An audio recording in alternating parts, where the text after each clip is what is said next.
darating ang panahon na mawawala tayo sa mundong ito. At kapag dumating ang panahon na yun, hindi mahalaga sa kung gaano karami ng pera ang naipon mo sa bangko.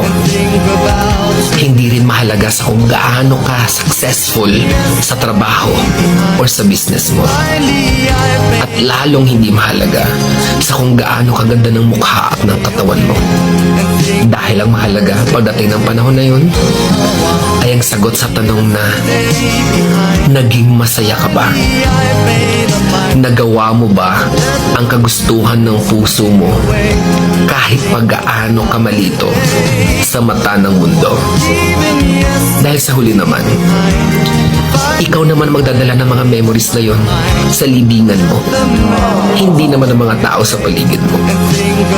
So make sure na bago pa dumating ang panahon na aalis na tayo sa mundo